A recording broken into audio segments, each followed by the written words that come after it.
कराड शहरातील पुस्तक विक्रेत्यांनी सुरू केलेले आमरण उपोषण अखेर शुक्रवारी मागे घेण्यात आले। जिल्हा शिक्षणाधिकारी यांनी संबंधित शाळांवर कारवाई करण्याची हमी दिल्यानंतर आंदोलनकर्त्यांनी उपोषण स्थगित करण्याचा निर्णय घेतला।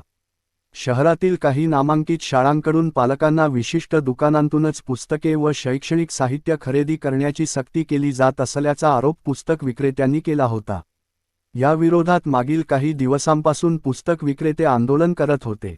आंदोलनकर्त्यांच्या म्हणण्यानुसार पालकांना व्यावसायिक हेतूने शालेय साहित्य खरेदीसाठी सक्ती केल्याप्रकरणी होली फॅमिली कॉन्व्हेंट स्कूल आणि पोद्दार इंटरनॅशनल स्कूल यांच्यावर कारवाई होणार असल्याची माहिती शिक्षण विभागाकडून देण्यात आली।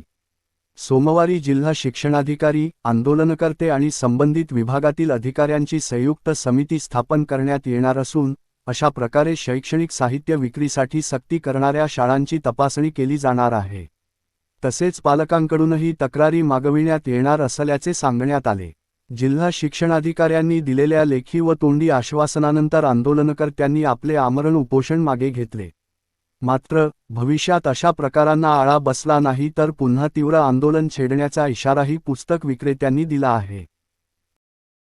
नमस्कार, आज आमच्या उपोषणाचा 5वा दिवस आणि आमचं उपोषण 5 दिवस सातत्याने चालू असताना शिक्षणाधिकारी यांनी 2 वेळा येऊन दुसऱ्या वेळेला येऊन आमच्या उपोषणाला थोडीशी स्थगिती दिलेली आहे आणि काही अंशतः मागण्या आमच्या सगळ्या पूर्ण नाही झालेल्या, पण काही मागण्या पूर्ण झालेल्या आहेत आणि त्या मागण्या 1-2 शाळांवर कारवाई, बाकीच्या शाळांवर चौकशी आणि काही कमिटी नेमली।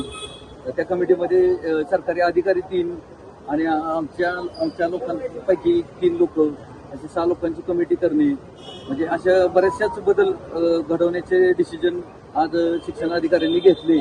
त्यामुळं त्यांचंही आभार मानतो आणि माझे जे सर्व सहकारी व्यापारी वर्ग व पालक वर्ग त्यांनीही आम्हाला सहकार्य दाखवलं, त्यामुळं त्यांचंही आभार मानतो।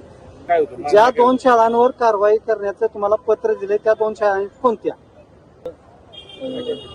होली फॅमिली आणि पोद्दार इंटरनॅशनल स्कूल, त्या 2 शाळांमध्ये त्यांना तथ्य आढळलं बऱ्याचशा गोष्टींचं, त्यामुळे त्या शाळांवर कायदेशीर काय असेल ती कारवाई करतो असं आम्हाला लेटरमध्ये लिहून दिलेलं आहे।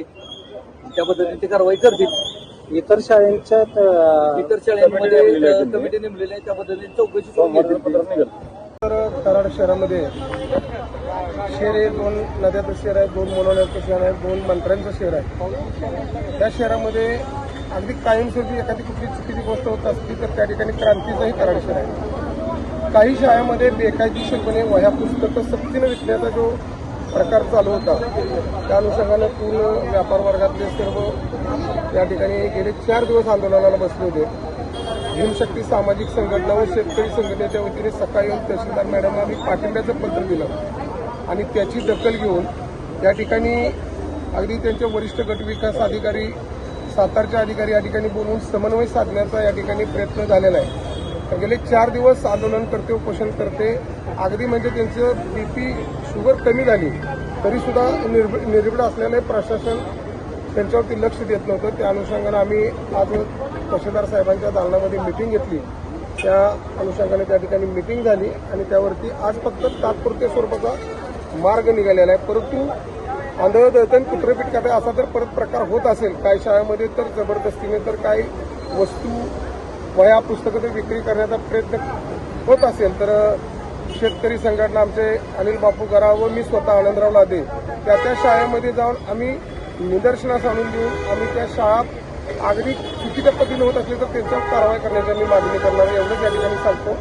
आणि व्यापारी वर्गाने सुद्धा एखादा ग्राहक असेल अगदी येणार आपला विक्री घेणाऱ्यासाठी पुस्तक असेल तर त्यांनी सुद्धा सहानुभूतीपूर्वक त्यांना माणुसकीनं अगदी 10 रुपये 20 रुपये कमी करून अगदी आहे तो गट्टा त्यांना देण्यापेक्षा समन्वय साधून त्यांनी सुद्धा सहकार्य करावं या ठिकाणी आम्ही या ठिकाणी सांगतो। आणि पालकांनी सुद्धा की कसं असतंय की एखादी आपला पाल्य त्या ठिकाणी शिकत असतो म्हणून आपण त्याच्या विरोधात कसं जायचं, का जायचं, परंतु आपण कुठेही भीती न बाळगता 100 रुपयाची वस्तू तर तुम्हाला 300 रुपयाला मिळत असेल आणि तरी तर घेत असाल तर माझ्या शेतकरी बांधवाची 10 रुपयाची कुरकुरीची पिंडी उलटी पालटी करून अगदी 5 रुपयाला मागणी जाते, तर तुम्ही त्या आमिषाला कुठं बळी पडू नका.